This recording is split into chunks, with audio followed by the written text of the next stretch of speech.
Hello, everyone, and welcome back to another brand new episode of Collider's MMA Takedown. My name's Dennis Den. I'm joined by Ace. Yeah, finally having on the show, man. I'm excited to talk MMA. Yeah, and as always, we have on Skype Jay Williams. How are you doing? Man, I'm doing fantastic. Listen, you guys have it made out there in California. This Bellator fight, it went long the other night. It was a great card. I was about to fall asleep on my couch. I just turned 31 last month, so a glass of warm milk and a Rampage and Vanderlei fighting. That's what'll put me to sleep. Yeah. So we definitely will be talking about Bellator 206, what happened there. We'll talk about a bunch of other stories, but obviously, of course, the biggest story, especially because this is fight week. This is the biggest fight in MMA history. We've talked about it a lot in the last few episodes. We're talking about it again today, but this time we want to do more a preview, a breakdown. I've mentioned before on this show, look, none of us here are like super duper experts, right? But we're coming from our perspective. We've all been fans of MMA for a long time, and we're just going to come and try and break down the fight the best we can, and just the storylines and the fight itself. All right, so are you guys ready? Ready. All right. Let's do it. So Conor versus Khabib. Let's just go over some tail of the tape type of stuff. We have Khabib. He is 26-0, undefeated. We have Conor, who's 21-3. He's lost once in the UFC to Nate Diaz. They're both 30 years old. You have Conor, who has 73, some people say 74-inch reach. Khabib has a 70-inch reach, so Conor may have a 3 to 4-inch reach advantage, which, if you know Conor's game, that's a good thing. Conor's 5'8", 5'9", Khabib's 5'10". Khabib is, in his last 5 fights, had 5 victories, 3 decisions, 1 submission, 1 TKO. Conor has had 4 wins, 1 loss. The wins coming by 3 of them TKO/KOs, 1 decision against Nate Diaz, and obviously the loss against Nate Diaz. So let's start off with Conor McGregor, his strengths. What do you see as advantages? Let's start with Ace. What do you think Conor's best chances to win are? If Conor's best strength, if I was to define that, I would say it's his unpredictability. It's the fact that he is so bizarre when he fights. He's so unorthodox, and he kind of confuses the fighters and frustrates the fighters. But obviously, it's his reach, it's his kickboxing, it's the fact that he has a very odd stance. It's the fact that he has like an opportunity to knock you out at any moment, and you don't even realize that he's going to have that. The way he uses his reach is one of the best in all of UFC. The fact that he can kind of trick an opponent into coming in closer, and for him to literally just reach his head back and just knock you out with his jab or just pull you in with an uppercut. For me, that's going to be Conor's biggest thing. So, it's just going to be so difficult against someone like Khabib. So, we'll see, man. But I can't lie. Conor, if Conor can somehow stay on his feet, keep Khabib on his feet, and pull him into some sort of a few like standing fighting competition, then Conor is gonna take this. Yeah. Jay?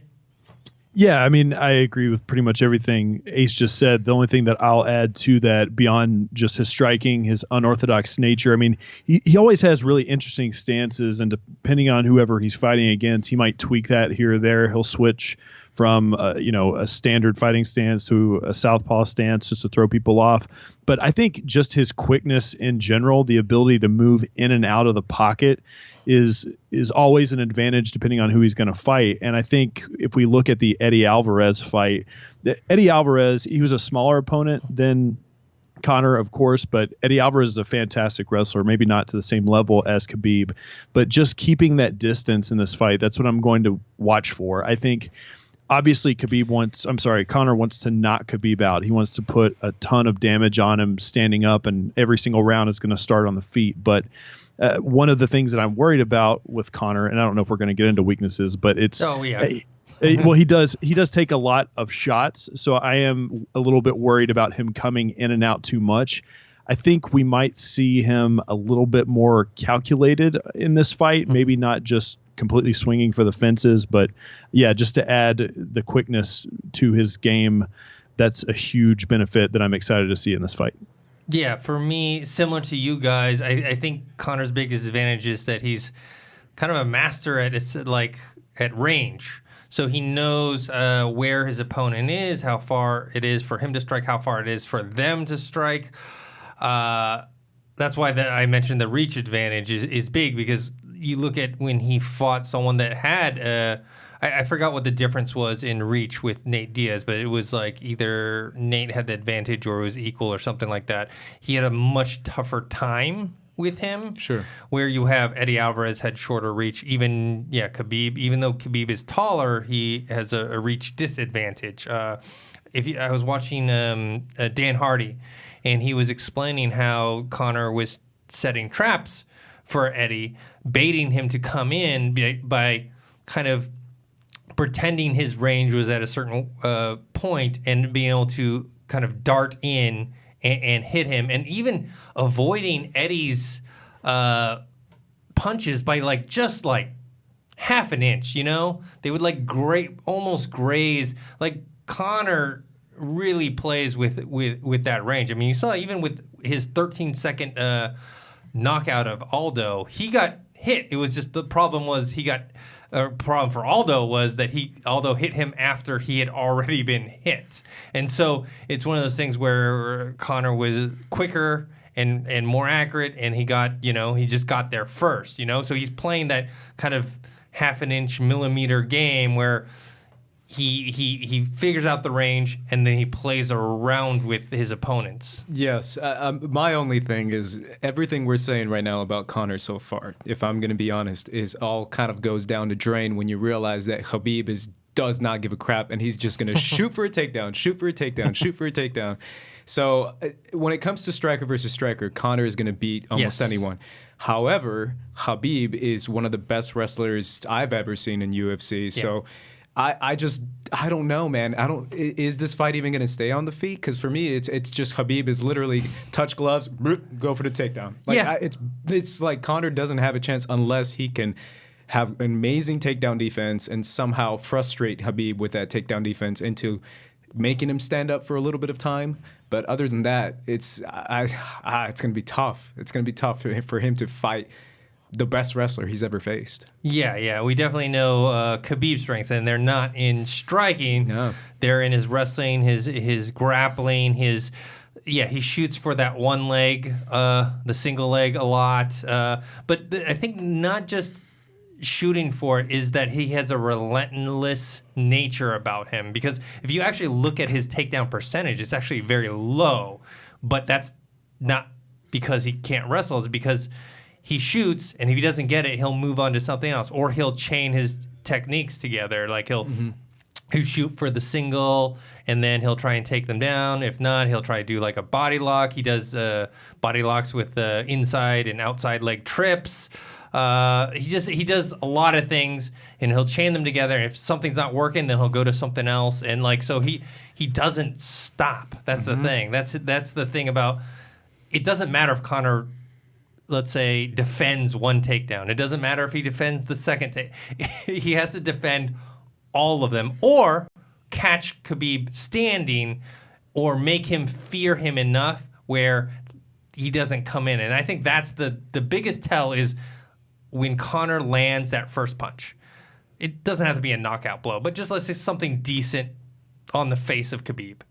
If it doesn't buzz, or I'm not saying rock Khabib, but just at least give him a little pause, then that's a problem, because then he will shoot and he'll clinch all day. Yeah, or hit him as soon as he's coming in for the takedown. I feel like that's his only best bet, is just right as he's shooting, just start nailing him as he's doing takedown defense, which is hard to do. Yeah, I mean, I haven't seen Conor, as quick and as accurate that Conor is, I haven't seen him do that yet. Like even Chad Mendes, who took him down several times, it's not like Conor hit him coming in. Yeah.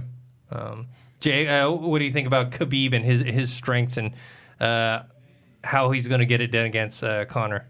Yeah, I mean, if anybody is looking at this fight and doesn't think that his number one game plan is wrestling, then maybe MMA isn't for you. I mean, that's what is going to happen here, I think, unless everything we've talked about leading up to this fight is, can Conor get in this man's head? Can he maybe shift his game plan to wanting to actually try to stand? We've seen that before, right? We've seen that with other fighters where they have this glaring strength and sometimes they refuse to do it. They want to prove a point that I can beat this person at their own game. John Jones does that all the time. Exactly. And for some people it works and for others it doesn't. I think we're gonna see Khabib shoot for takedowns.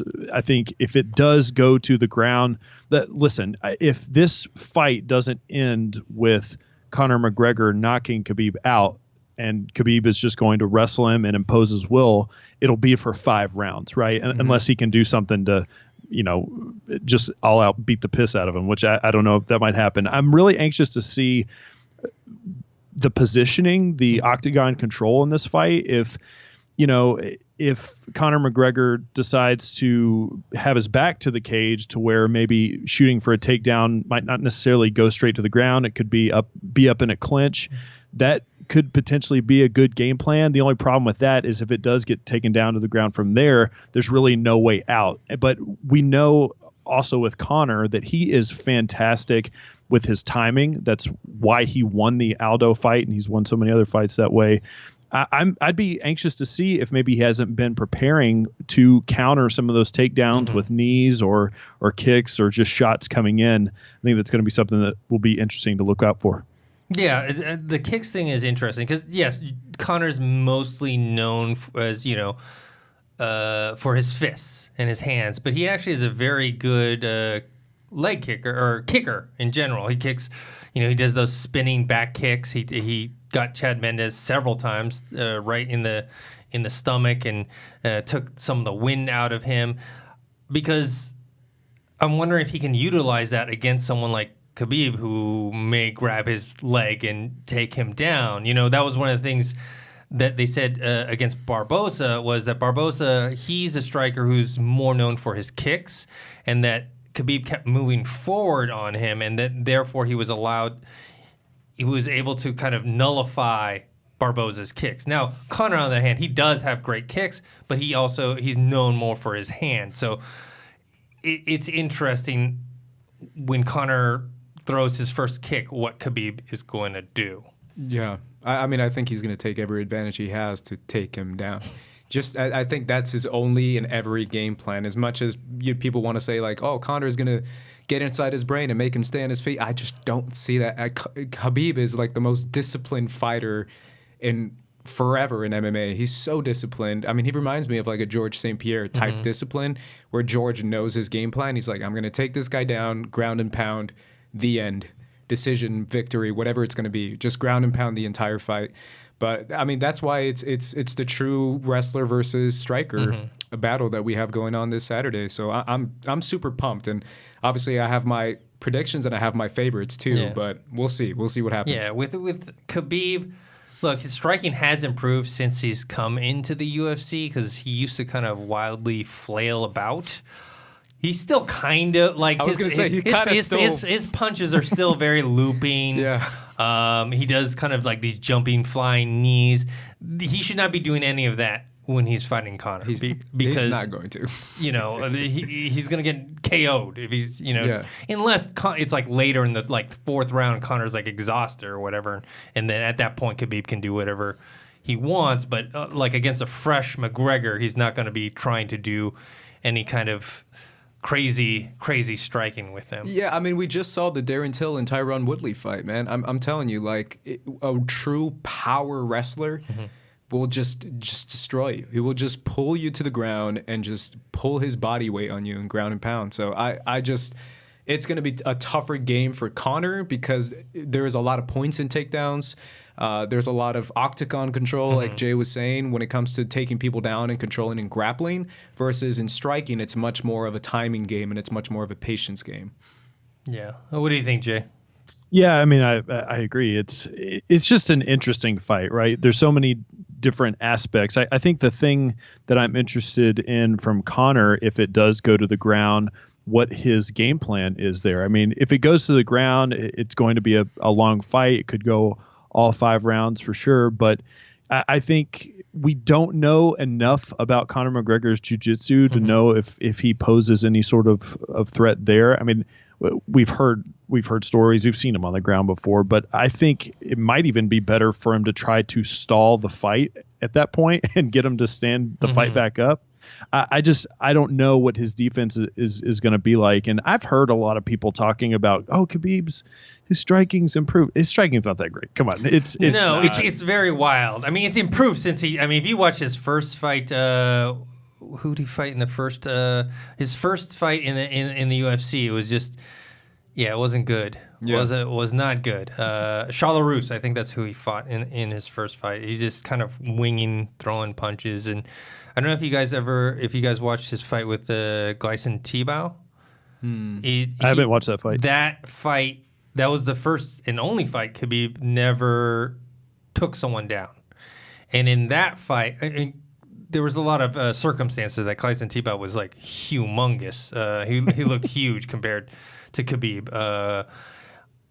He couldn't take him down, so he had to strike with him, and that ended up with a split victory for him. There was controversy. Some people thought Gleison Tibau won.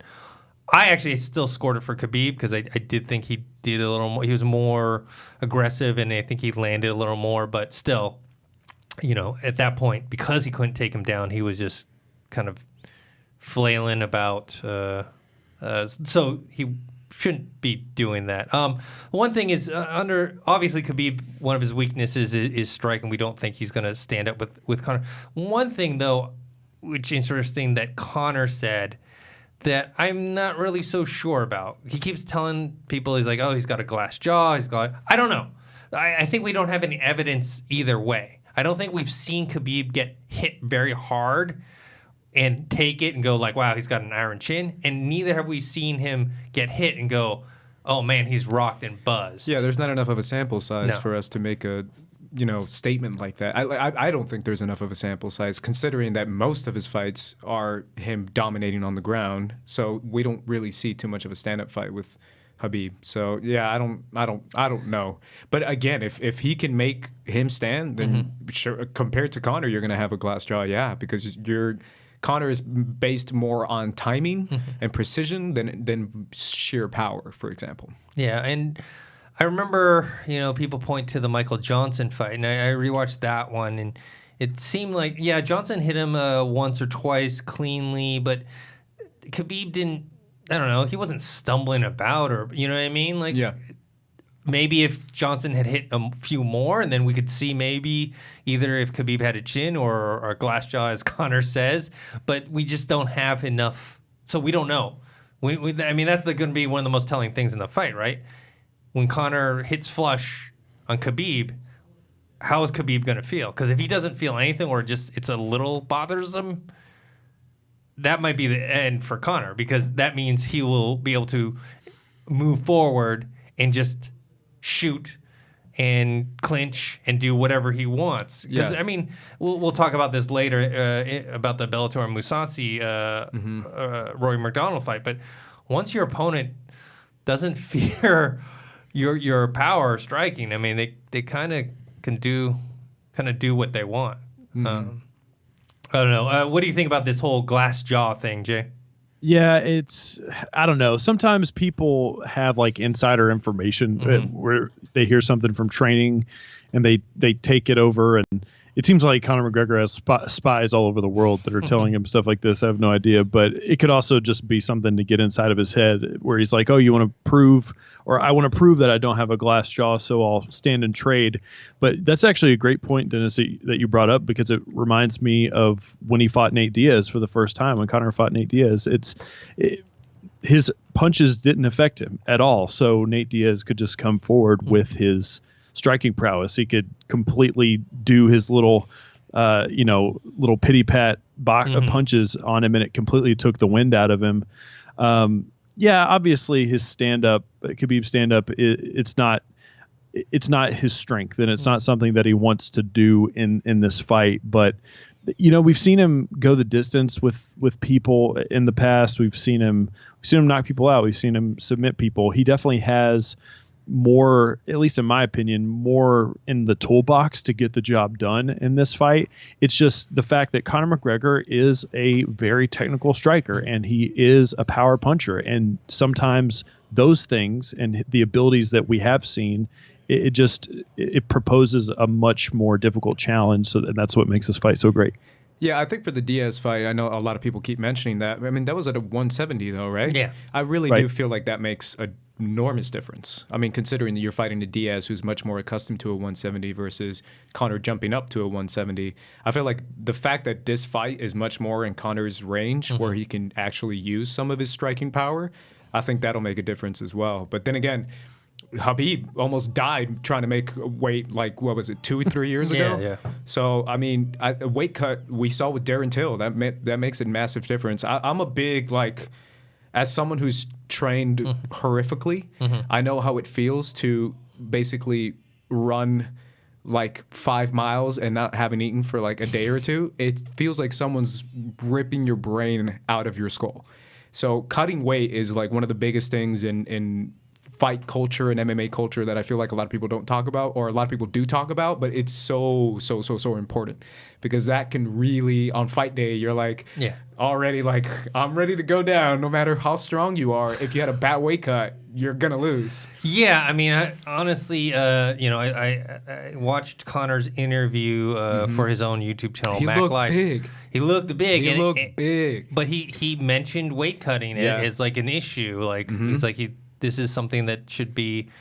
They got to figure out some way where people are fighting closer to their natural weights, and you're still fighting the same people. Yeah, he said he hates it. He said he hates weight cuts. He said that like that almost like took him out of the sport itself. Like it's always what makes him question being in the sport. What he said, it was media and weight cuts. Yeah.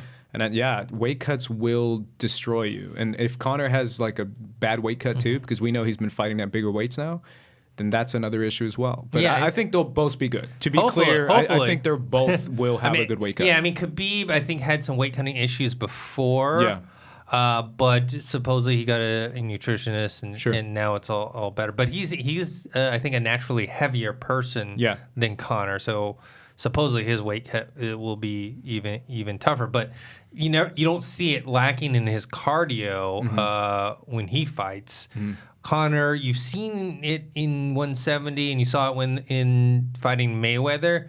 At 155, I don't know. I don't know what we've seen him fight at 155 once with Alvarez, and he looked fine. Granted, he TKO'd him in 2 rounds and barely, got hit. So cardio is another issue. Is like where Conor has some weaknesses, and defending takedowns will drain your cardio like crazy. 100%. Yeah. So we'll see how that plays too. Yeah. His takedown defense, I mean, we've seen him being taken down by Chad Mendes. Dennis Seaver even took him down very briefly without any consequences, but he did take him down. And Dennis Seaver is not exactly, That's what I'm saying, man. It's not exactly Khabib. I'm telling you guys, Khabib, we're comparing him to all these guys that Conor's faced. It's nothing like him. Khabib is the best wrestler Conor's ever faced. Yes, but that's why this fight is so intriguing, though, right? Khabib is the best wrestler that Conor's ever faced, and probably maybe ever will face. But Khabib is fighting Conor, who is the best striker he's probably ever faced and ever will face. So it's that thing of like who, It's a true technical battle, which I love. That's why everyone's saying it's the biggest fight in UFC, is because I prefer these fights over like super fights. I'm not a big fan of the Lesnar fights, to be honest, because I feel like that's not what the sport needs, and we need to see more, technical people get the big main event fights. And that's why I love this fight, because it's true masters in their sport. Khabib is a master of what he does, and Conor's a master of what he does. He's a super smart fighter, and so is Khabib. So 2 super smart fighters trying to get in each other's heads and trying to play their games. That's what I want to see. Okay. That's perfect.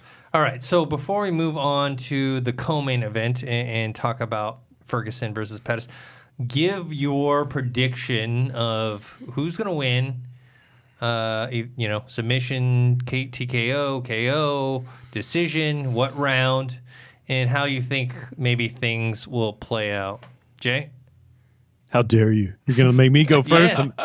I'm just because I'm not in the studio, I'm going to get picked on and bullied? No, I think, so I personally think with my head, not with my heart, because, we're on this official show and we have to give these official picks. I'm going to go with Khabib in a 5-round decision. Okay. It hurts my heart to say it simply because I'm a Conor McGregor fan. I've said so many times on the show. I think the sport needs Conor, and I'll be rooting for Conor. But my brain, it says that Khabib's going to take him down. He's going to impose his will for 5 rounds. But I think it should be a good fight, especially for the MMA purist to sort of score it at home. Pace? I'm the same way, Jay. I'm going to be screaming for Conor. Yep. I'm a Conor fan. I like Khabib too. I think he's cool, and I think he represents a big portion of the world, which I think is very important. But Khabib, man, I'm telling you, we've seen it time and time again. I just mentioned the Tyron Woodley fight. I know it's not the same, but for me, it's like if you put an amazing wrestler versus an amazing striker, as someone as tenacious as Khabib, I think Khabib is going to take him down. I think it'll be 3rd round, undefended strikes, TKO, Khabib wins. But what's great about this fight, and I know we haven't mentioned this, and I feel like everyone else has mentioned this in the sports media, but the fact that it's so cool to have like a true like Russian guy versus a true Irish guy, and it's a very like as a massive Game of Thrones fan, it's the whole like what's the Thraki versus the Dornishman, and these people have like they're in their blood like that culture of like fighting, right? Russians love fighting, Irish people love fighting. Who is going to win in the big Russian versus Irish battle? I love it. I think it's great. But yeah, I have Khabib winning 3rd round TKO. Okay. Unfortunately, I'm going to have to kind of go the same way with you guys. I mean, we had Roca and Coy in here last week. They both are big Conor fans. I'm a Conor fan too. I think we're all Conor fans. I think I'm probably more realistic than, and I'm not saying Conor can't do it. Conor can definitely I could see it happening. KO Khabib in the 1st round, or maybe even 2nd round. If he defends takedowns well, or he's able to get up from them relatively unscathed, kind of like what he did with Chad Mendez, and then be able to hurt Khabib on the feet, he could TKO him in the 1st or 2nd round. But that's my heart saying that. My mind, my head is going, I'm going Khabib, but I'm going probably 3rd or 4th round, I think submission. Okay. I mean, wow. I could see, I'm thinking like a rear naked choke probably or something like that. I also could see undefended strikes like a crucifix where he's just worn out Conor. Because I think that's the thing. By 3rd, 4th round, if Khabib is still around, that probably means that, I don't know, because Conor's not going to take 4 rounds to knock out Khabib. If he's got Khabib's number and Khabib can't take him down, it's not going to take him 4 rounds to knock him out. So if we're at the 3-4 round mark, that means that Khabib has taken down Conor successively for multiple times and kept him down, and he probably is pretty tired and exhausted. And even though some people say that actually Conor's jiu-jitsu is actually pretty good, it's just that once you're exhausted and tired, I mean, there's nothing, your mind's not working right. Even, the best jiu-jitsu practitioners, if they're either rocked or exhausted, they can't do anything, all the skills and all the knowledge doesn't help you if you're that tired. So yeah, all 3 of us picking Khabib, and all 3 of us are rooting for Conor. Yeah, it's yeah, and then we have Roca and Coy, who are saying that Conor has this. So it's not easy either way. Yeah, either way. Hopefully it's a good fight. Okay, all right. Let's move on to the co-main event, which is Tony Ferguson versus Anthony Pettis. Tony Ferguson is 25-3. Anthony Pettis is 21-7. Here we go. Or actually, I think Ferguson might be 26-3. Pettis is 31 years old and Ferguson is 34. I didn't think that because Ferguson came in so late in the game compared to Pettis, because Ferguson came onto the scene with the Ultimate Fighter and whatnot. So I had assumed that Ferguson was either around Pettis' age or younger. Pettis is 5'10", Ferguson is 6 foot. Pettis' reach is 73 inches. Ferguson's is 76. Ferguson is on a 10-fight win streak. His last and only loss in the UFC was to Michael Johnson, and that was by decision. Since then, he's had a submission win over Kevin Lee, a decision over Rafael Dos Anjos, submission over Lando Venata, submission over Edson Barboza, and a decision over Josh Thompson.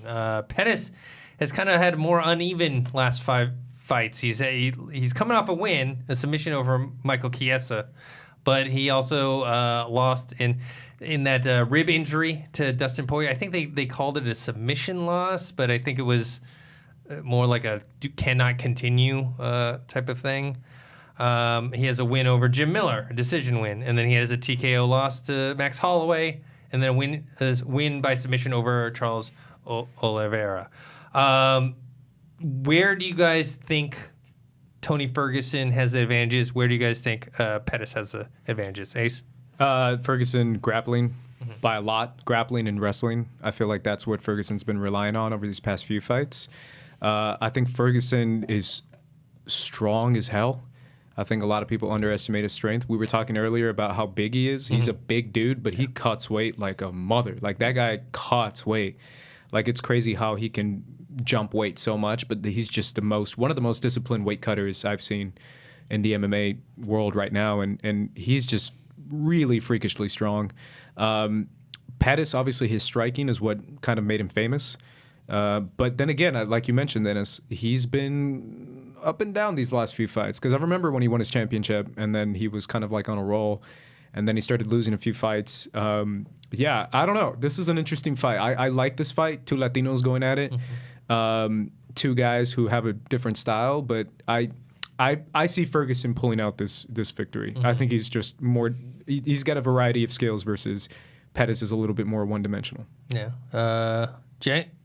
Yeah, I'd love to see the line on this fight just to see. I mean, I think Pettis is clearly the underdog, but I don't know. He has so much more to gain from this fight than Tony Ferguson does. I mean, his up and down nature ever since he's come in the UFC, really. I mean, people tend to forget that he came into the UFC with that WEC belt, and then he lost like his first fight. He was supposed to get a title shot, and I think he was injured or something like that. He just hasn't had a great sort of consistent run. I think there was a patch of time where he won a strung together handful of fights, but Tony Ferguson is an absolute freaking animal. He is a freak of nature, as Ace pointed out. He's one of the most well-rounded and technical fighters I've seen fight today. I think he's hard to prepare for. And other than just Anthony Pettis having that sort of unorthodox mentality about him as well, like Conor McGregor, I think that's what makes him hard to prepare for. But I think it's an interesting fight. I think it's going to be a good fight. And the hunger coming out of Anthony Pettis, will it be there? I think that's what he needs. He needs to have that hunger to get himself through it. But yeah, I think Ferguson's got just way more tools in this. I'm actually glad he's back to fighting. I can't wait to see this fight. Yeah, he's minus 350, so he is favored by quite a bit. Yeah, Anthony Pettis is a plus 260. The Conor Khabib fight, Khabib is the favorite at minus 163. Conor is a plus 130. I think that line will change leading up to fight night, because you'll have a lot of Conor fans coming into Vegas. Yeah. And betting on Conor. Ferguson, yeah, I think it's going to go to him. He's bigger. He's stronger. He's a better wrestler. Pettis has had issues with wrestlers. I mean, I think his first fight might have been with Clay Guida, who was not, Clay Guida was a fun guy to watch, but he was never like a top contender. Sure. And all he did was just wrestle him to death and just kept taking him down. And if Ferguson can take down Pettis, Pettis, obviously has submissions off his back. He's done that. He did that against Benson Henderson to win the lightweight championship. And he's done it to other people. But Ferguson is much bigger. He's got a longer reach. He's got a big reach advantage. He's very aggressive.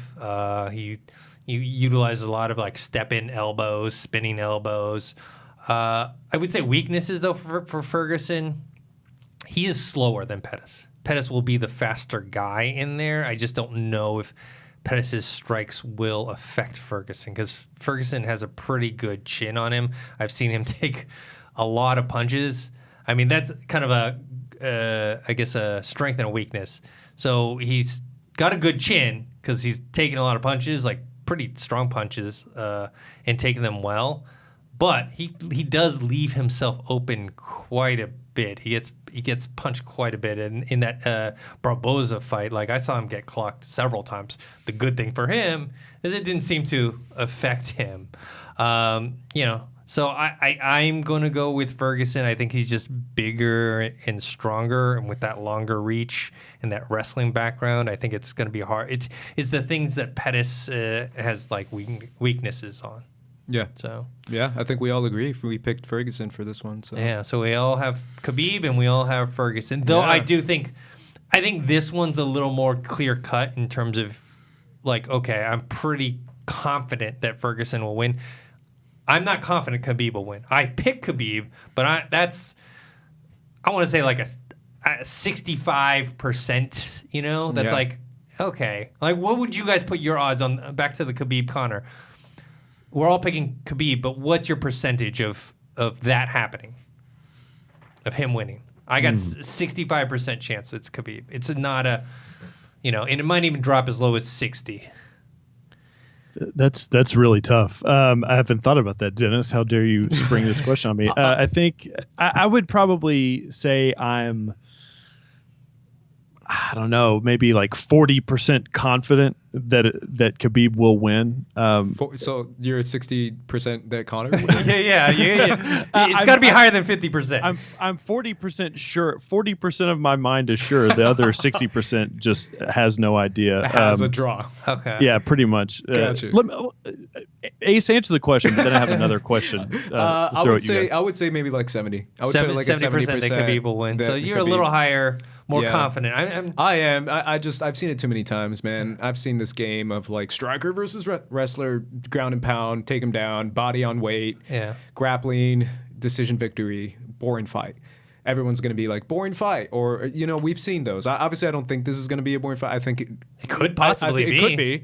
But I think Khabib really wants to get I don't think he wants it to go 5 rounds. I think he's very... Well, he wants a TKO. He wants a TKO. But on the ground, obviously. So I just think he's just too strong and too tenacious. Yeah. So 70. Okay. Yeah. 70%. Yeah. Listen, I was hashtag transparency here. I was writing down my Twitter question answers when you asked me that. Oh, got it. You caught me off guard there. Let me ask you guys this question. If Conor were to win this fight, there have been people over the course of my MMA fandom that on their sort of comeuppance, I've rooted against them when maybe I shouldn't have. And there was always one fight that just made me say, I am never going to bet against this person again. I remember when Cain Velasquez fought, who was it that he fought? I can't remember exactly. I think it was Czech Congo. Mm-hmm. And I was like, man, I think, because back in the day, Czech Congo was like a force to be reckoned with. And Cain Velasquez, he got like knocked down 3 times in that fight and still won. And I said to myself, I'm never going to bet against him again. GSP was like that. Anderson Silva was like that. John Jones, some of the greatest ever. For you, if Conor McGregor wins this fight and he wins it, if he wins it however he wins it, would that solidify that moment for you? Would you never bet against him ever again?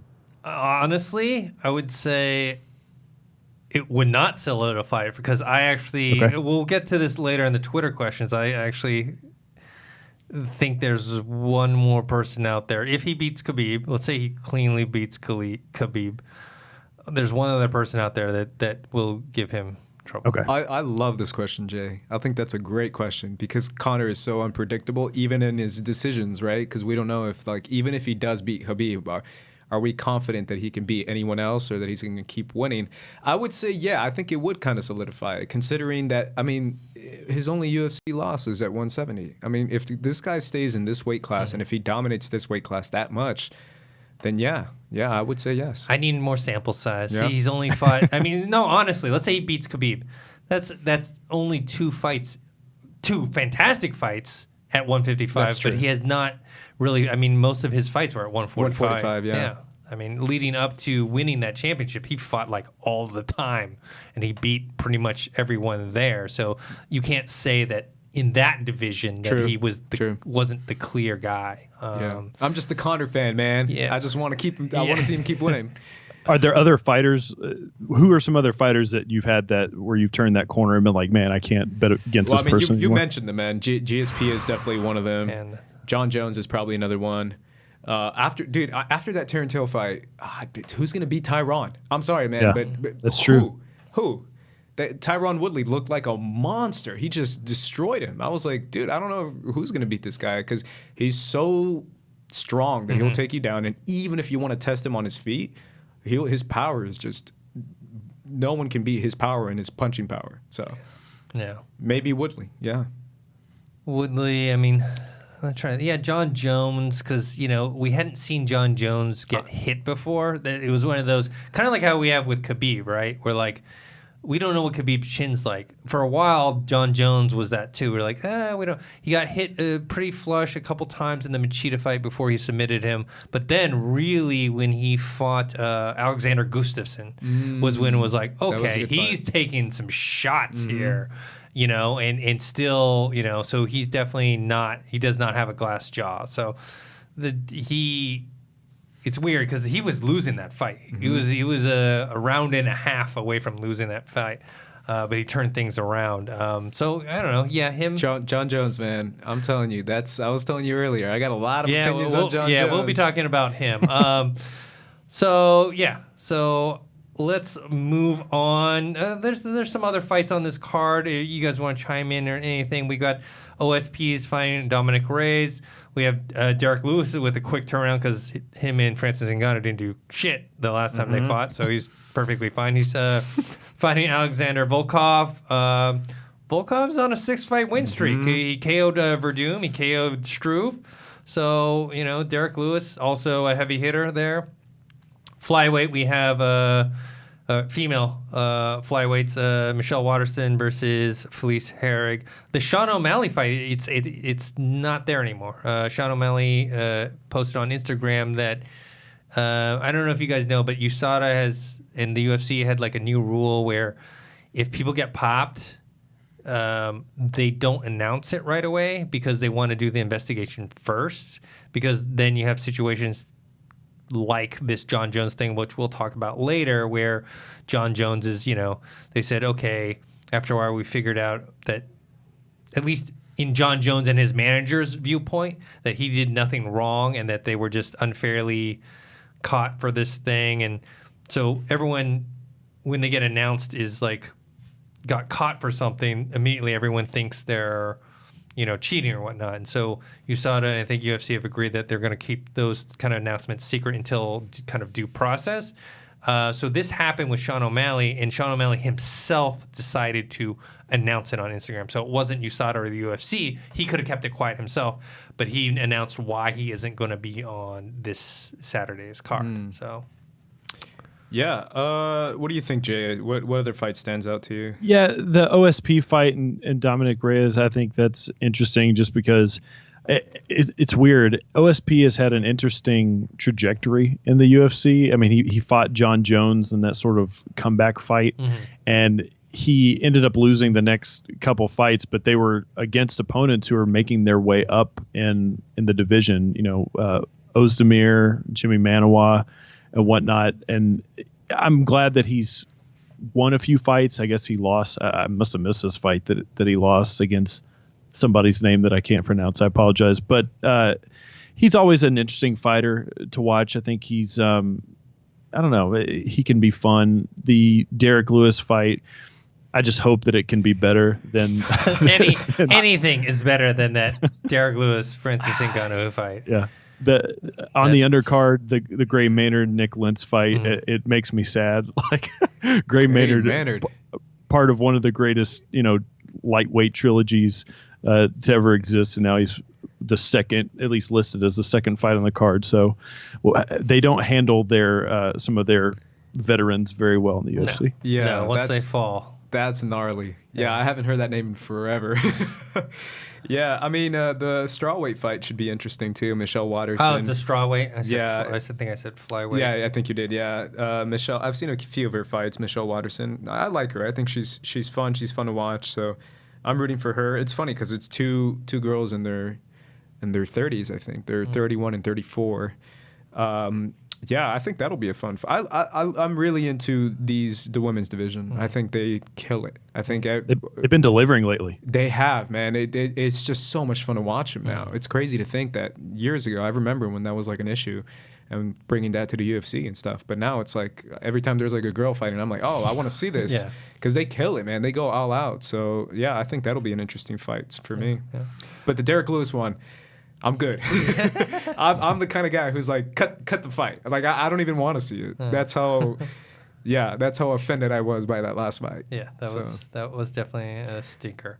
All right, let's move on to Bellator 206, which is, at least in my memory, one of the biggest and best Bellator cards that we've had in a long, long time. It was not on the Paramount Network / old Spike TV. It was on this new streaming app, DAZN, spelled DAZN, which, you could subscribe to for a 1-month trial, which is what I did. Before we get into the fights, let's just talk about what was your experience like with that streaming service? Like, because there was a lot of conflicting reports. Some people were fine. Some people were having streaming issues. I'll start off. I started watching the fights at home on my laptop. I hadn't installed it on my Xbox. I actually installed it later, which I was watching some replays, but it seemed fine on my laptop. And then later I left for dinner, and then kind of the main card started, and so I watched the last 3 fights on my phone, and there was some buffering things, but I think that had more to do with my phone or my service than the actual stream itself. So I had a pleasant experience watching it, and I was sitting there having dinner with my girlfriend and my sister, and I'm watching the fights. I'm watching the fights, and I'm watching the Vanderlei and Rampage fight, and I'm like yelling at at my phone, and there's other people eating or whatever. Yeah. But luckily we're not in like a 5-star restaurant or anything like that. Yeah. I saw all the fights on my laptop, so I didn't have any issues. No buffering, no. I mean, I found it pretty simple to sign up and log in. And do you think it's going to be successful though? At $9.99, it's a little tough because as someone who's more into MMA than boxing, because they got MMA and boxing, and they got some other stuff on there. For that price, it's a little high for at least what I'm getting out of it, because right now I'm just watching Bellator stuff, and the next I don't think the next few Bellator cards I think probably are on the Paramount Network. I think they'll probably have another one on DAZN sometime later. But what I'm saying is, like, I don't know if I can keep paying $10 a month to watch stuff that I'm not that interested in. Yeah. I mean, I don't mind the boxing stuff. They had some, I think they had an Anthony Joshua fight in there.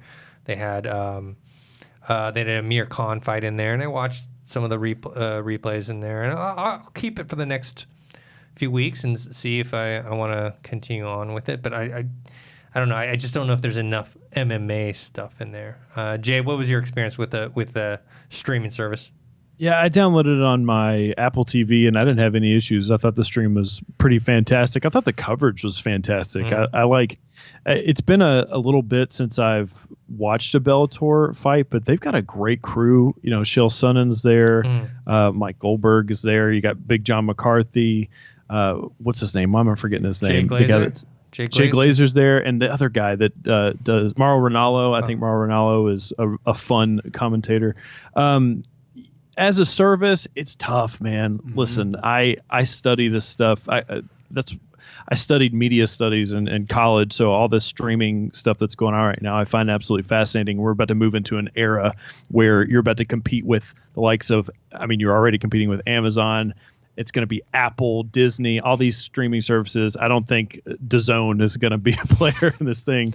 If they want to drop some dope cards like this, then I'll totally sign up and cancel. I browsed around on it. I'm a big soccer fan to see what soccer they had. They had some Japanese league soccer that is pretty interesting, but it's not necessarily my thing. But other than that, not much. Hopefully it works out for them. Wish for the best, but I will be canceling in a month. So somebody please remind me. I think the issue too is the fact that it's not as many people are as you have to be like an MMA fan to really follow Bellator and to follow the cards and all that. So it really because to most fans, it's just UFC. I'll admit, like I'm mainly focused on UFC. I'll watch Bellator.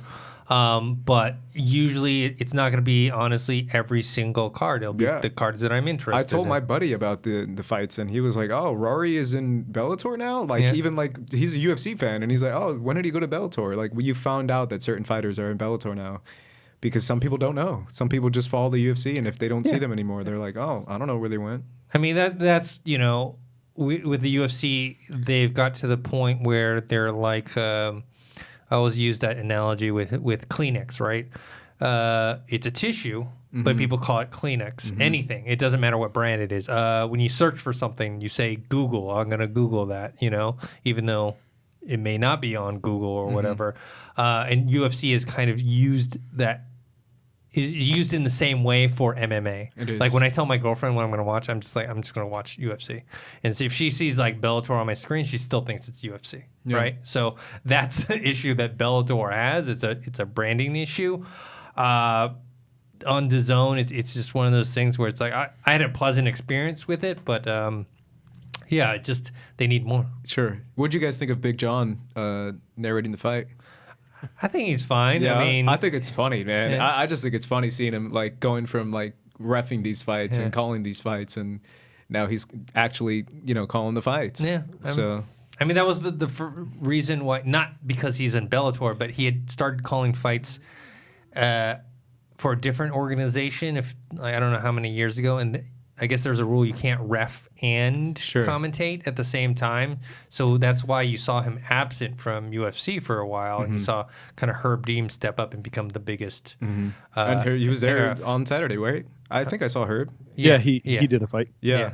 It's real fast. Just sidetrack on that. I just think it's crazy coming from a fan of the UFC and going and seeing a Bellator fight. And I know you too, Jay, right? Correct me if I'm wrong. Just the way that Joe Rogan breaks down these fights during the fight is just the most fun experience ever. So for me, comparing Joe Rogan to like a Big John, I was just like, oh, come on, John. I'm rooting for you, man. I want you to come on. Everybody's imitators at this point of Rogan. I mean, he's in the history books. That's why he has so much clout to tell Dana, "Hey, I'm not going to do this, but I do want to do this." And the funniest thing about John McCarthy doing that was, I think it was during the Aaron Pico, Leandro Higo fight funny. For the stoppage. He was straight up screaming at the referee. He was like, "Stop the fight! Stop the fight!" Like, what is he doing? Stop I know the it was fight. really, really. Did you bizarre agree and with that? Did you guys agree with that? I know we wanted to talk about the bigger fights, but did you guys agree that they should have stopped the fight earlier versus the Pico and Higo fight? Because I don't. I disagree with John majorly. I mean, he did a freaking spinning back elbow. I was like, he's doing a spinning back elbow. I'll tell you what's interesting about it was, so they've been doing this in soccer lately too, is actually talking to the referees. And you'll hear referees talk every now and then, but to hear him explain it and get inside the mind of an MMA referee, I think is incredibly fascinating. Because he was making the statement of like, as a referee, you need to see when even though they might be defending, they don't even know what they're defending their against. Eyes are like crossed and stuff. But personally, I didn't agree with him.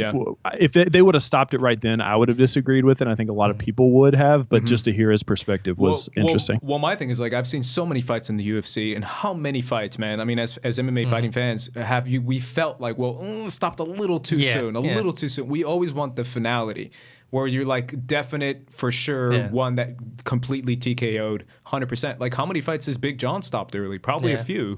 Where we felt like, wait a minute, it's a little too soon. So for me, I was like, I say let him keep fighting until there's a complete 100% few seconds of undefended strikes. That's me. That's like my big thing takeaway. But either way, Pico was amazing. Yeah. All right, so let's talk about the big fight. Rory McDonald versus Gegard Mousasi. At middleweight, Rory is the welterweight champion. He went up to fight Mousasi. I found the fight to be anticlimactic. It was, look, I argued with people online. As soon as I saw it, I tweeted, I said, look, this is why there's weight classes. Size matters. Some people took issue with this, saying that I was dissing Gegard. I'm not dissing him. He has a great skill set. He's an excellent fighter. It's just one of those things where, let's hypothetically say, I'm not saying this is a fact. I'm just saying hypothetically. Let's say Rory and Gegard have equal skill level. The bigger guy is always going to win because they're stronger, they're more powerful, they can do things. And this is what it looked like to me. I mean, his jab, just his jab alone to Rory's face, I was like, oh my God. His head snapping back like Robbie Lawler just like decked him full blast in the face. So like I was like, as soon as that happened, that was like in round one in the first whatever, I was like, this shit's over. It was. It's over. He can't get inside. And then when McDonald hit Gegard, which was not that often, but he hit him like maybe a couple times, it did nothing to Gegard. And of course, so he doesn't fear anything. So like I said, with the whole Khabib and Conor thing, it's like if Conor can't get Khabib to fear coming in, it's going to be a short night because I don't know. I just saw this as one of those things where it's Rory. It was admirable for him to kind of move up in weight and try and fight a bigger guy, but it was too much to overcome. That's my thing too. Is like I don't think he even cut weight. I think he said he was like I saw the Ariel interview with him when he did it like a week beforehand, and he said he was like, "What are you weighing at now?" And he's like, "Oh, I'm at 186." So he's like, he doesn't even cut weight, and I think he fought like at 190 something, 191, on Saturday night. But yeah, I mean, 100%, it's weight. I mean, obviously Gegard's skill, Mousasi's he has skill, tons of skill. His jab was crazy. But at the end of the day, it's if you're gonna take him down and you're gonna put your body weight on him, and then you go full mount. It's too big. But do you see how easy he passed? He passed so easy that I was like, all right, this is a massacre. He killed him. Yeah. What do you think, Jay, of the fight? I agree with the anticlimactic thing. I think in my mind, the MMA purist inside of me was just thinking about how technical of a fight this is. I mean, Rory McDonald is heralded for how technical of a fighter he is, and we've seen that time and time again. But man, I think Gegard Mousasi is just one of the better fighters around that a lot of people don't know about. I know as diehard MMA fans, we know about him, but I mean, this guy, the people he's lost to, Jacare, Machida, Uriah Hall, like he's fought some really big names, some legends of the sport. And I think with the amount of skill set that he has at his disposal and just the experience that he has, when it was going on, yes, I agree with you, Dennis. I think size definitely was a factor. It's always going to be a factor if it's apparent and the fighter knows how to utilize that as a particular skill set.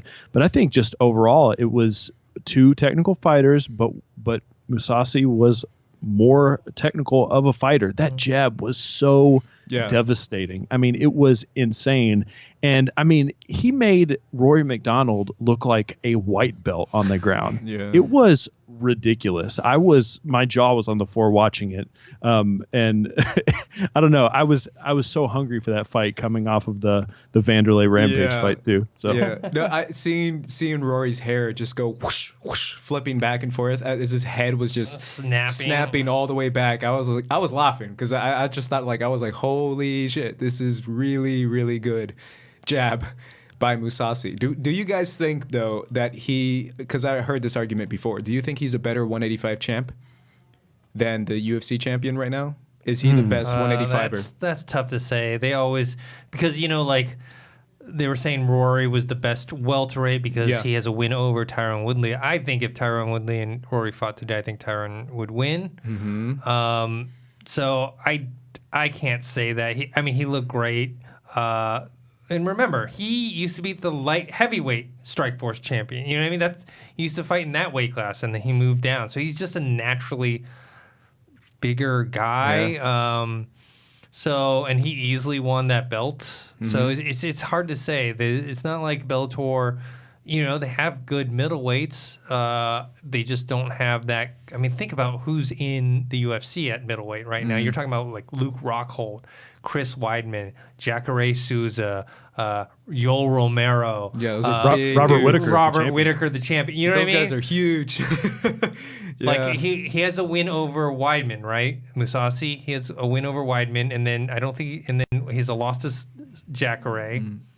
So and then he hasn't fought the other one. So it's I think it's tough to say whether or not he is the best middleweight Sure. in the world. Sure. Do you agree, Jay?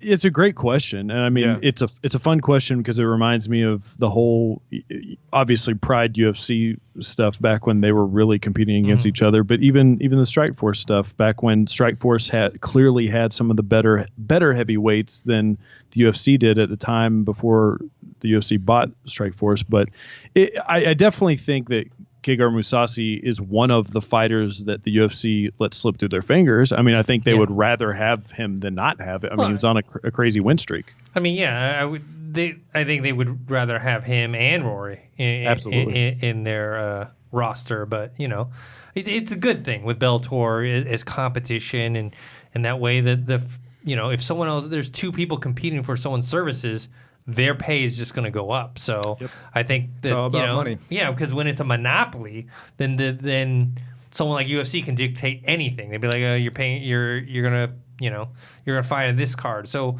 they have a little less power, which I think is a good thing. Well, I mean, that's a whole different conversation as well, and I 100% agree with that because it's benefiting the fighter, right? It's getting the fair payment that you feel like you deserve versus, like you said, the UFC.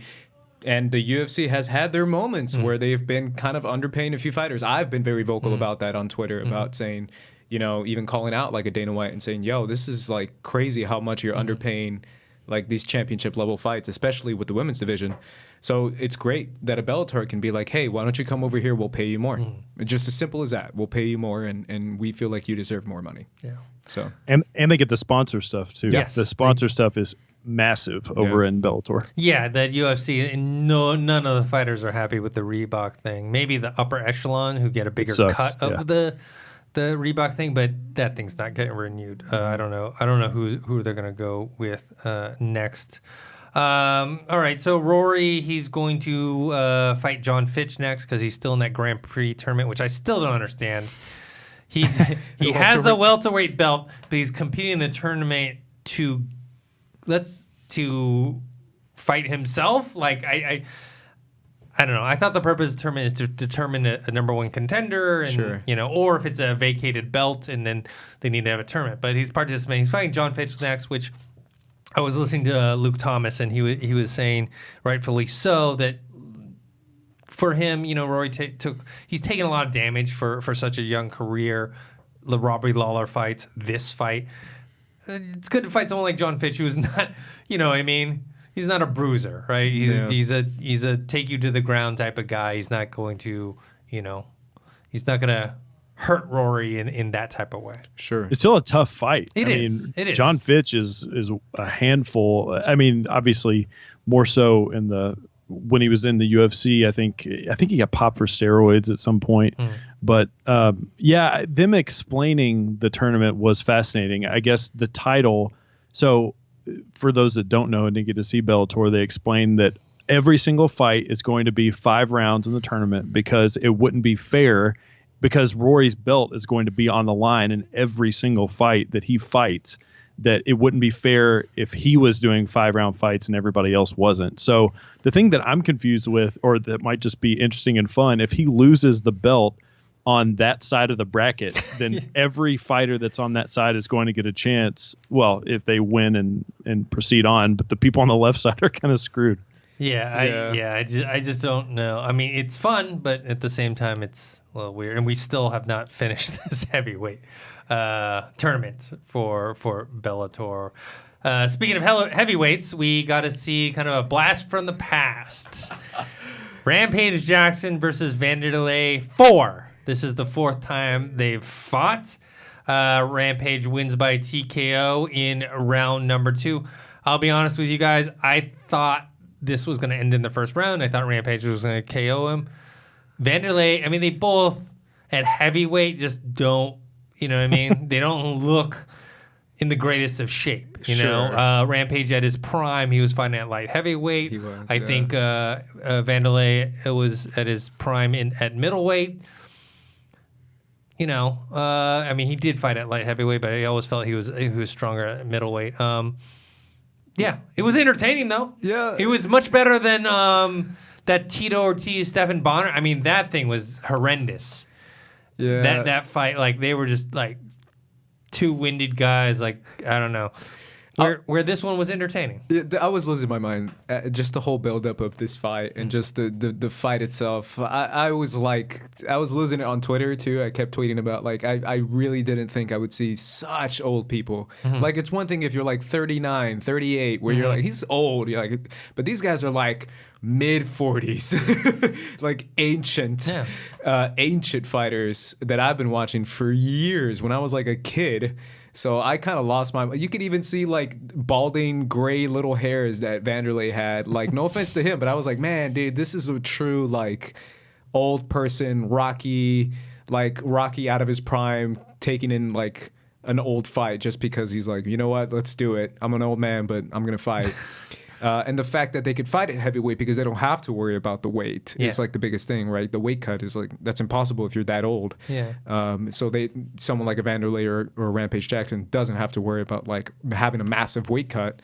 But yeah, I mean, like you said, man, it was just two old guys going at it, a true grandpa fight. And props to Rampage. The younger man won.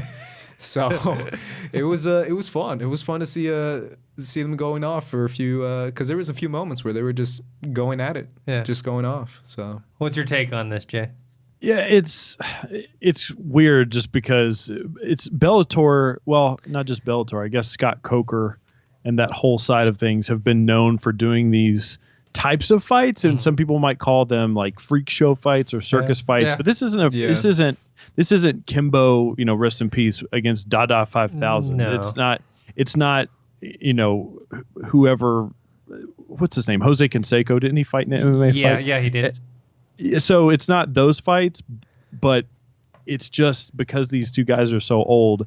And that's what was funny to me, was that going into it, I had this sort of whimsy, fun nature to it.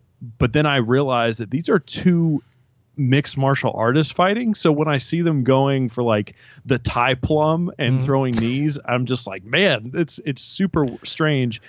Neither one of these people have any business throwing any kicks whatsoever. I think I saw Rampage throw a kick and it looked like he was going to pull his back or something. It was hilarious. Sign me up for what I guess I'm just going to call it the senior class, the senior of league, fighters. The senior league with Chuck and Tito fighting sometime for Golden Boy soon. I'm about it.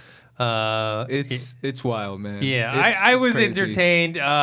The fans, I mean, when you cut to the fans watching that fight in the arena, they were having a blast. So that, you know, with Rampage, that evens the score. He's now 2-2 with Vanderlei.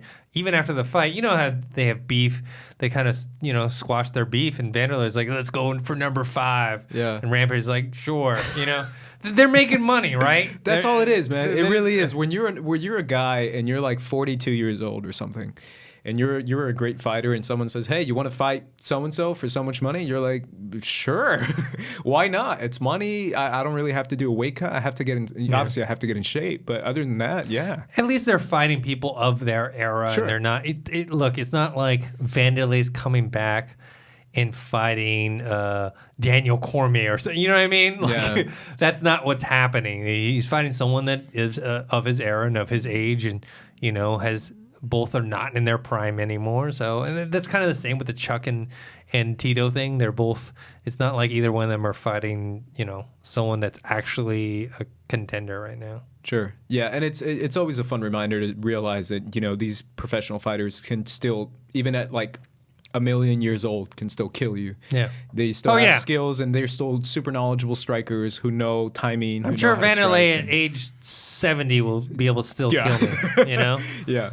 All right, let's move on to the last it's not the last fight. The last fight we'll talk about on Bellator 206. Briefly cover Douglas Lima versus Andrei Koreshkov. 3. They were 1-1 before going into this. Lima wins by submission, rear naked choke in the 5th round. He advances in the welterweight Grand Prix. Both are former champions going at it. I think, what was it? I think Koreshkov took the belt away from Lima, and then Lima got it back.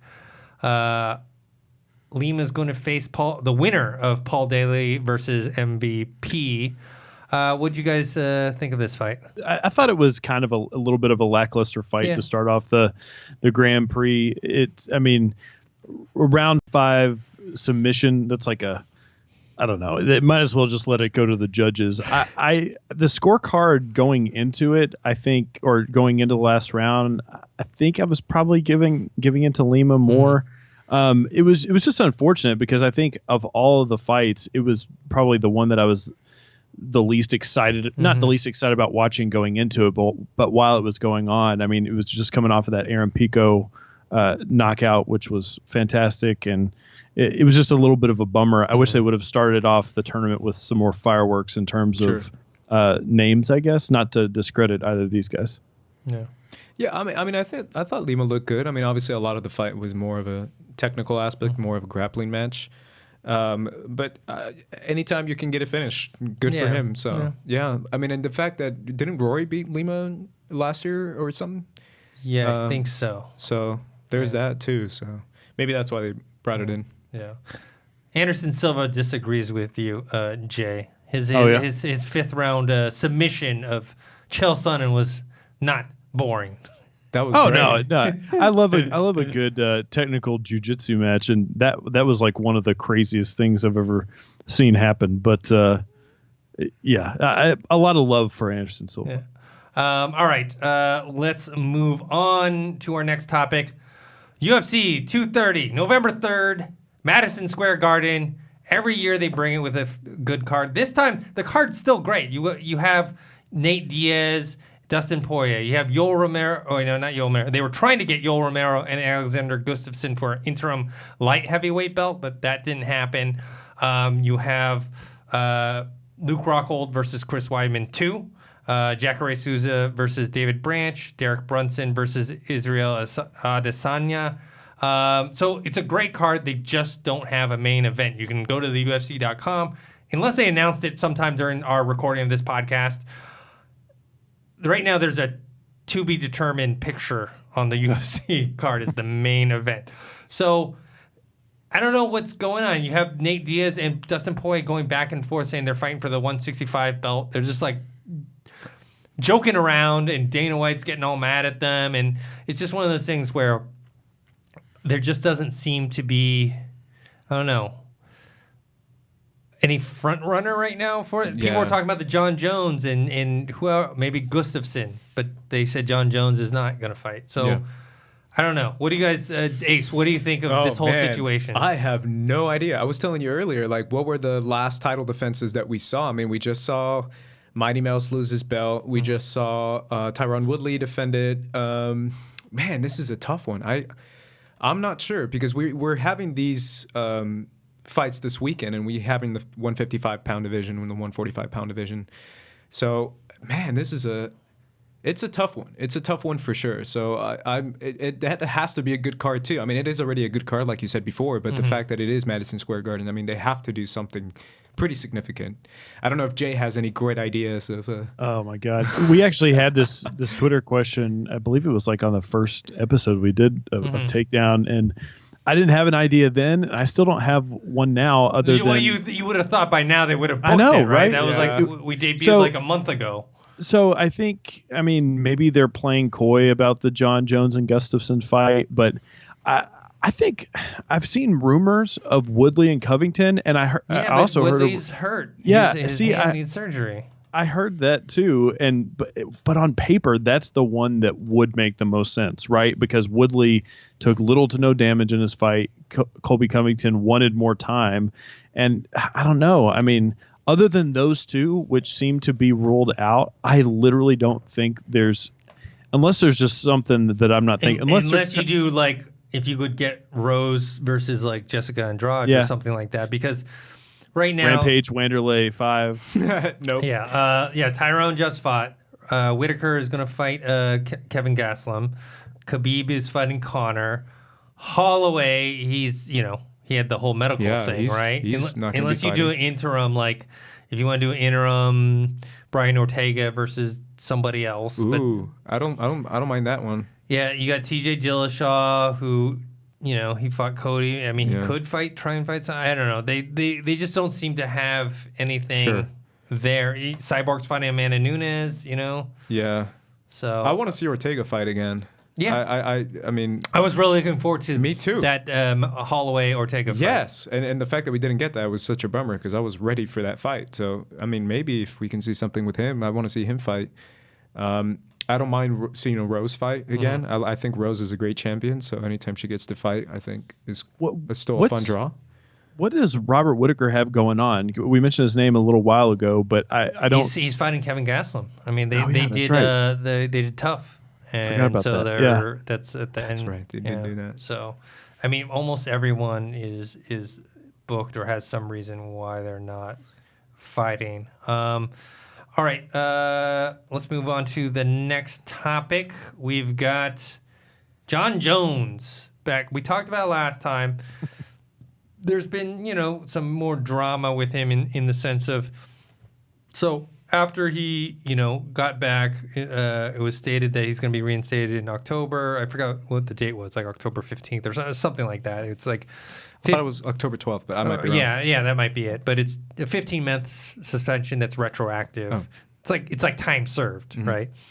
A lot of rumors were coming out based on some of the language that was released by USADA that he had like ratted on people, and that's why his sentence was reduced, because there was a line in there that said something about supplying information or something like that.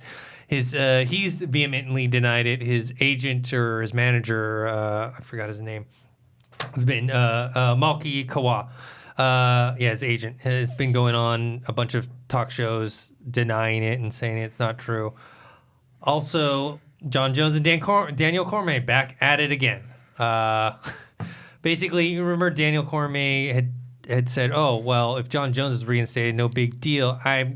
He's like, USADA, do not, don't call me at 6 a.m. trying to like get a test from me. Like, I'm done with you. Jon Jones was making fun of him for that. Then Daniel Cormier came back with this whole list of like, dude, you've had so many chances, and then you've failed so many times, and then at the very end he said like, go do coke or steroids. Yeah, which he's done both. Yes. Check. So yeah. The whole thing is Daniel Cormier has said that he is fighting Brock Lesnar next. He does not want. It's not that he doesn't want to fight Jon Jones. He does not want to fight Jon Jones next. He wants his payday of Brock Lesnar. I think he went on one of the talk shows and he said, yeah, he thinks him and Jon Jones will fight again, but he wants to take care of Brock first because it's a money fight. He's gonna get pay-per-view point. Yeah. Oh man, I have so many thoughts, Dennis. Okay, go for it. Oh, I've been following this Jon Jones. I've been following Jon Jones forever, obviously, and I've been following the Jon Jones Daniel Cormier thing going on forever. And first of all, Lesnar. Why do we keep bringing Lesnar back into the sport? We don't need it. Lesnar is doing great in WWE. He was doing fine. Lesnar is like 300 pounds and he's super old. All he does in all of his fights, every single victory of his, is he literally just lays on top of you, like just body down, and just like squeezes his hand out and pounds you on the head. And he's done that for every single fight. The most boring fights are the Lesnar fights. And then here's my thoughts on Cormier and Jon Jones. Jon Jones has proven I know this is so controversial, but I'm telling you, man, Jon Jones is the better fighter. He's better by a mile. Cormier hasn't even gotten close to beating Jon Jones. And obviously all my friends coming back at me because I have a buddy of mine who's a Cormier fan, and he's like, well, dude, Jon Jones was like jacked up on steroids. Maybe that might be the case. Maybe. You never know. But the fact is, Jon Jones has destroyed Cormier every single time.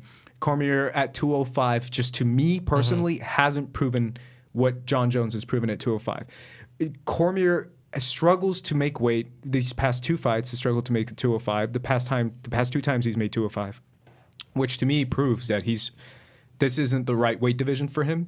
And also, he would just get destroyed every single time for John Jones. So when Cormier is saying he's not interested in fighting John Jones now, yeah, because he knows he would get killed by John Jones.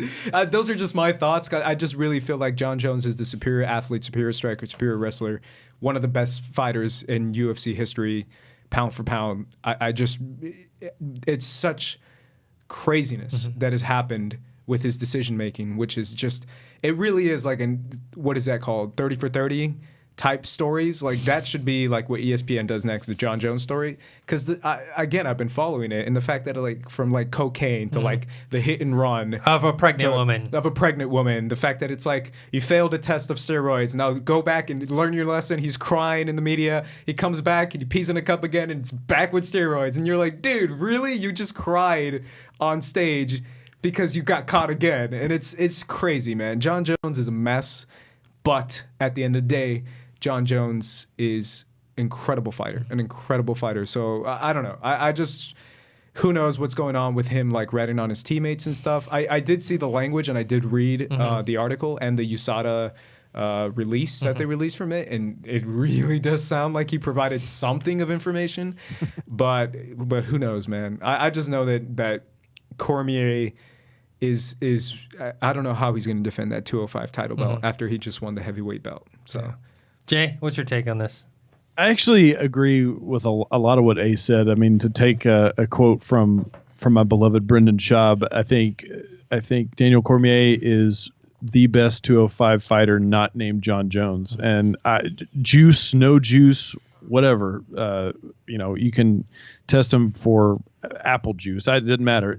He's going to be a better fighter every single time. I just think the matchup between the two, he just has his number. He's got a lot of people's numbers. Obviously, John Jones is one of the best of all time, I think, even with the asterisk beside his name. And the whole ratting thing, listen, nobody likes a rat, and it's kind of funny. I've heard a lot of people, and even when I heard about it, I was like, oh man, come on, how are you going to rat people out? But then I'm like, well, he's kind of doing a good thing, I guess, by telling people like, hey, these are the people that are cheating. So I don't know. I don't know. I don't agree with you there. Yeah, so if he's a rat, he's a rat.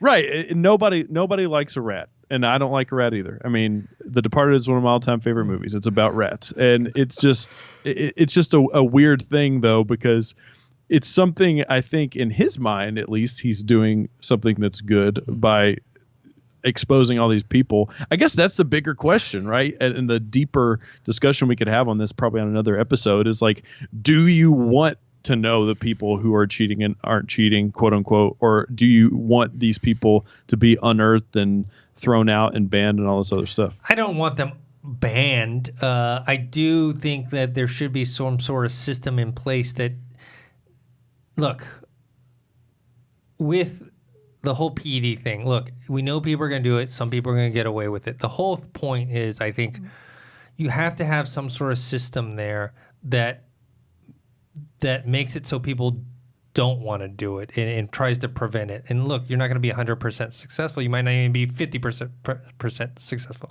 But the problem is, if you say you're not, you just open the floodgates to just people overdoing it, overusing it, over-reliance on it. That's the issue I have is if you decide, okay, this is an unwinnable war, we're just not going to have anything, then people, it's free reign, it's a wild, wild west, and people are just going to do whatever the hell they want. So, yeah. In terms of John Jones at 205, yeah, I mean, I would tend to agree with you, but I do think that conversation changes if you're talking about heavyweight.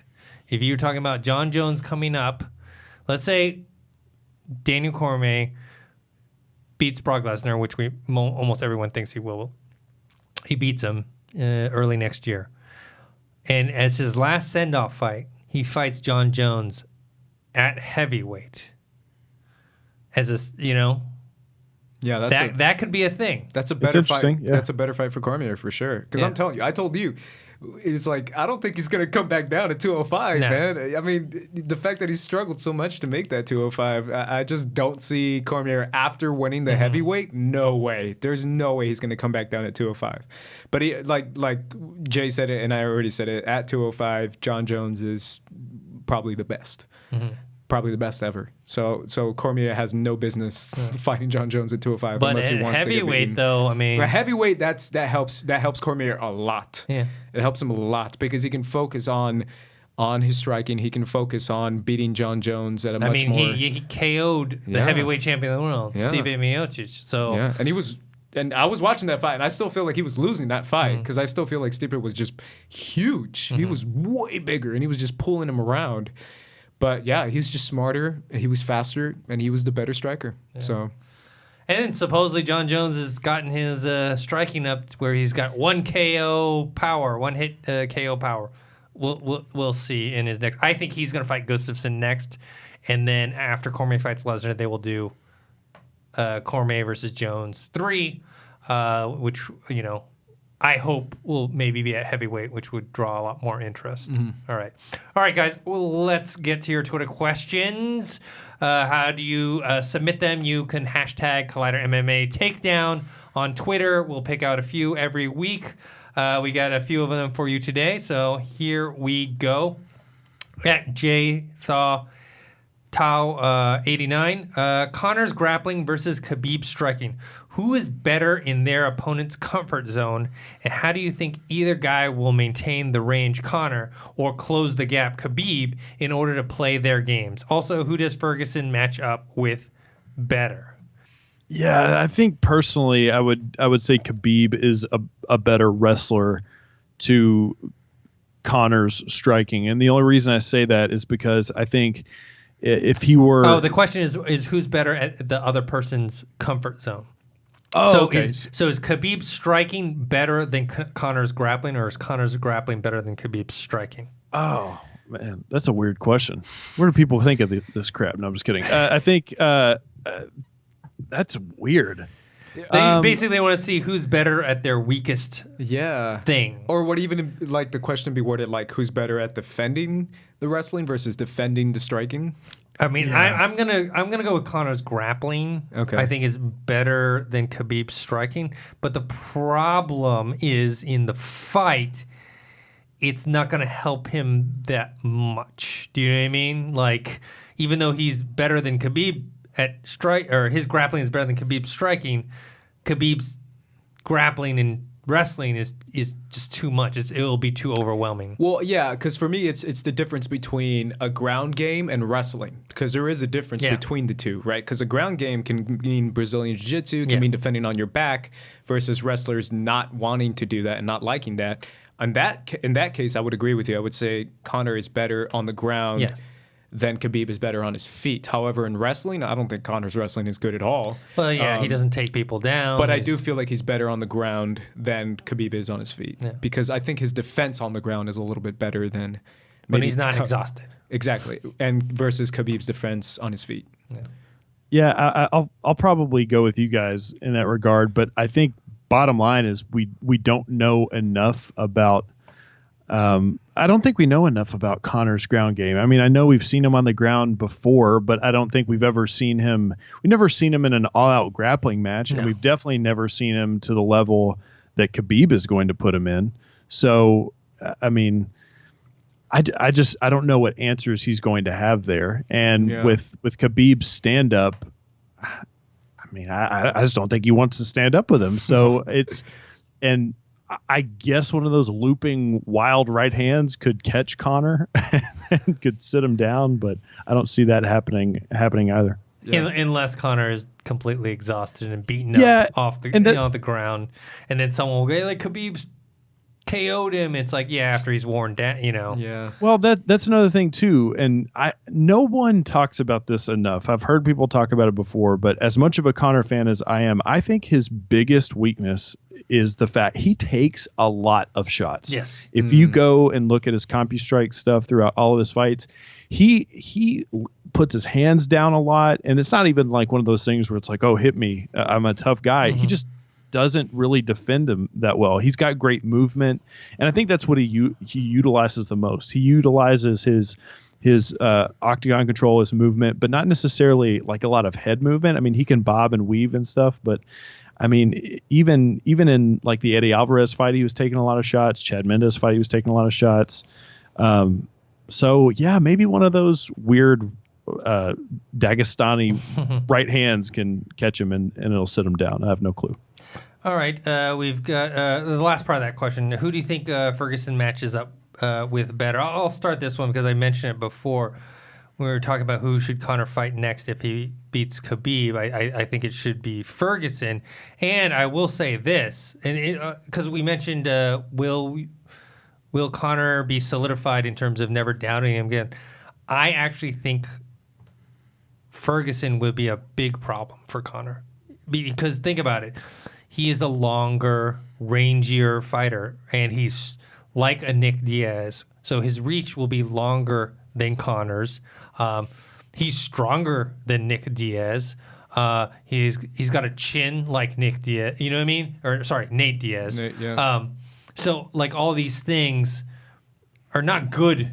It's not a good matchup for Conor if they were to fight. So I'm saying if Conor, let's say he beats Khabib, maybe beats Khabib decisively, so there's no rematch, and he fights Ferguson next, I'm not going to be like, all right, he's definitely beating Ferguson, because I think Ferguson has look, out of these three guys, we don't know who's the best, right? Because none of these three have fought each other. So you have Conor, Khabib, and Ferguson. These are the three best lightweights in the world, and this is kind of like a mini tournament here. We're trying to figure out who the best one is. Yeah. Everything you just said, Dennis, I agree. I think Ferguson has a better chance against Conor. And I think if Conor wins, that's his next fight. Yeah. Obviously if Ferguson beats Pettis, but I think that's his next fight. I think that should remain in the class as much as Conor, I'm assuming, would want to jump up weight and do maybe a 170 fight or even a 165 fight, like you mentioned in his interview. I would prefer to see this fight. Yeah. I think that's a better fight. All right. What's your take, Jay? Yeah, I agree. I think Tony Ferguson is a good matchup for Conor. I still want to see Conor fight Max Holloway again. I want a rematch. I think that was probably one of his tougher fights. I believe it went the distance, and 3 rounds. And it's a different Max Holloway these days. And honestly, I think it makes a little bit more sense than the Tony Ferguson fight just from a business aspect because Max is a champion at this point in time. And I don't know if Conor McGregor is in the money fight era. He is the money fight. And I don't think he has a lot. As a purist, I'd love to see him fight Tony Ferguson, but I don't know if that's the best business move. I think somebody like a Max Holloway or obvious Nate Diaz again. Yeah, absolutely. And a Tyron Woodley fight would be interesting, but I think Tyron Woodley would just I think he poses even more of a threat than Khabib does. Because I think that was a question you lined up earlier, Dennis, and I was going to laugh at that question because I think Tyron would eat Conor. He would literally one bite just and it's over. He would destroy him. Yeah, Tyron has said, he's like, if Conor wins, it makes sense to fight me. It's like, no, it doesn't. No. No, it doesn't. The thing is, yes, Conor was big for 145. 155 is more around where he's at, Sure. At 170, it's Tyron, plus Tyron is one of the strongest 170s. Yeah. He's so strong. Yeah. If Conor had issues finishing Diaz, which, he knocked him down a few times, but he didn't TK or KO him. Yeah. Imagine someone like Tyron. Tyron, who also has the wrestling, too. Yeah, no way. He has the striking and the wrestling. Yeah. So, yeah, that not a... I know Tyron would love it because it'd be, money in the bank, but yeah, not a good move for Conor. Even if he demolishes Khabib, stick with Nate Diaz 3, especially if Nate wins. Do that instead, or Ferguson. All right. Next question we have at Obey74. It says, should Kevin Lee fight the winner of Ferguson/Pettis? I feel he is so underrated right now. I tend to agree. If you watch that Kevin Lee Ferguson fight, he was winning that fight. He hit Ferguson with some good shots that kind of put him on the ground, and it was more of a case of he just kind of lost steam. He used up all his adrenaline in the first round. I mean, he was so like amped up and hyped coming into the fight, and even after the first round. So I think he's a talented guy. And do I think he should fight the winner? Actually, I think he probably should fight whoever loses that, because whoever the winner of this most likely will fight the winner of either Nate Diaz Poirier or Conor Khabib. So I think he should fight the loser. What do you guys think? Yeah, I think both of those options are good matchups, and I think they make a lot of sense. And I didn't think about the loser scenario, Dennis, but I think it does make sense considering he's already lost to Ferguson, even though it was a close fight, like you were saying. I think it just makes sense, and you've got a nice little group of names that can all kind of compete together. The names that you just threw out: Diaz, Poirier, obviously Conor McGregor, Khabib, Tony Ferguson, Kevin Lee. And for whatever reason, the one that, in my opinion, that's a little bit on the outside is Pettis. That's why I keep saying he has the most to gain from winning this fight. Oh, if he wins this, he's back, Right. I mean, he's right up in there. Justin Gaethje was also thrown out there as well. I think in the Twitter question, and Gaethje's a fun fighter, man. He's a fun guy to watch. Somebody who's on the up and coming sort of radar, and I think you can throw his name in there as well as being sort of one of the next people to be tossed around with these bigger names.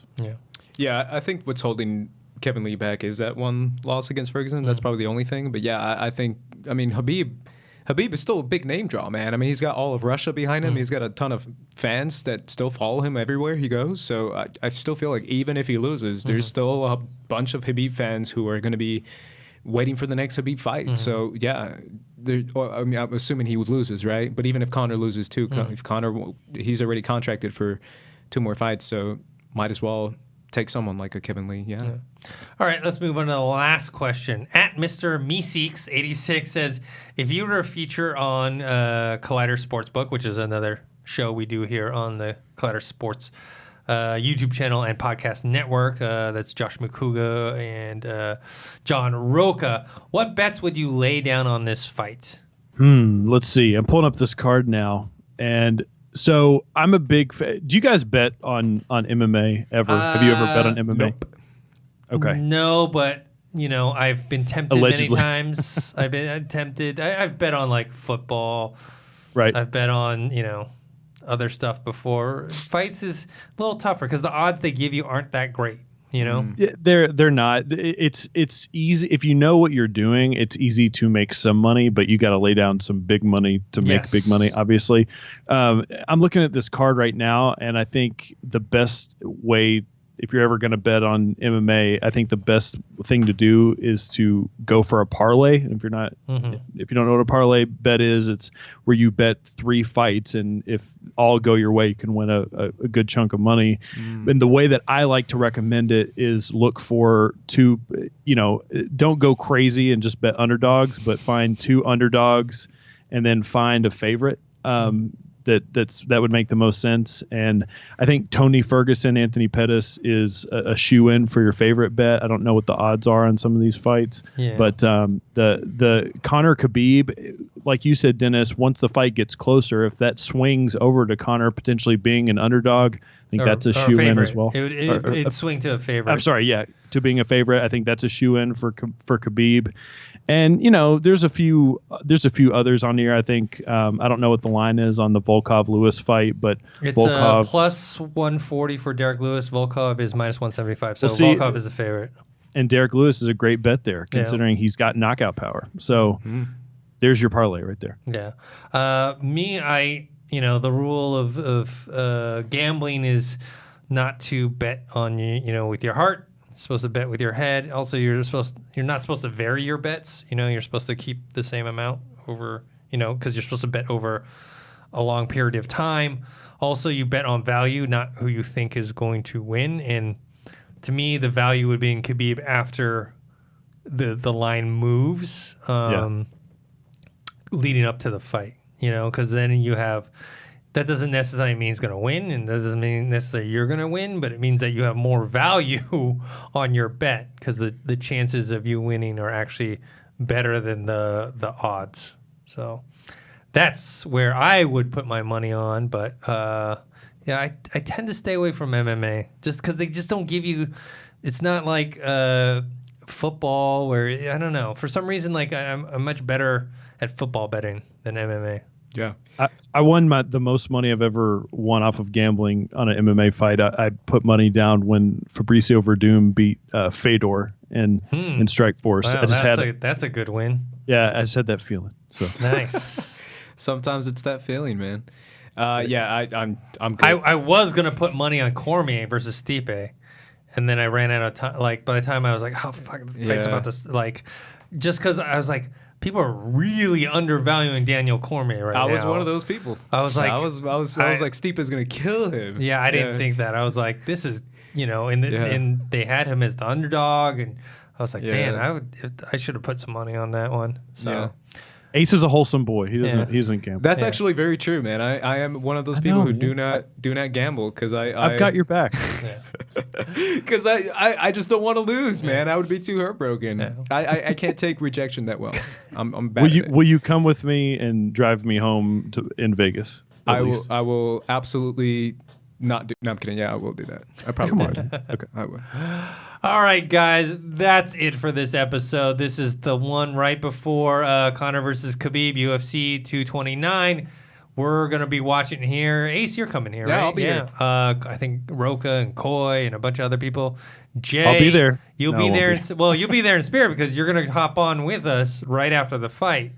Fernandez, gas up the jet. Yeah. I'll be there.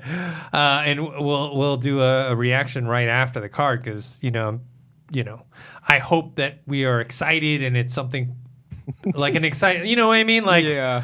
My biggest worry right now is that it's going to be like a Khabib beats Conor by lay and pray. You know what I mean? That's 5-round decision. Very possible, man. And then everyone, because we're inviting a lot of people here, a lot of people who are like more casual MMA fans are going to be coming. I can't wait. And, we're trying to see if we can locate some proper 12, but it seems a bit hard right now to find that Conor's whiskey anywhere. But we will have alcoholic drinks here. We'll be eating whatever. I feel like, as someone who's putting this thing on, I'm like afraid like the fight's going to be a dud and everyone's like, what the hell is this? It could be. Either way, I'll have a lot to say. Yeah. I always do. After a fight, I'm always, fired up. Yeah. So. Yeah. All right, guys. Jay, where can people find you? You can find me on Twitter and Instagram at JWilliams, J to the A to the Y to the E. It's the same for both. I'm also back on Collider Afterthoughts every single Friday on the Movie Talk podcast feed, breaking down everything Collider related. Even this show, we talk about it. Mm-hmm. It's meta, it's strange, it's weird. And you can find me on Sight and Sound talking music, movies, and television. I do a music show every single Friday. Just look it up. Where can they find you? Ace, I'll throw it to you. Ooh, you can find me on Twitter and Instagram at Squad Leader Ace. You can also check out the Meaning of Podcast that I do with my good buddy RB3 right here on the Collider Podcast YouTube channel and also on the Schmoes Know iTunes feed. Yeah.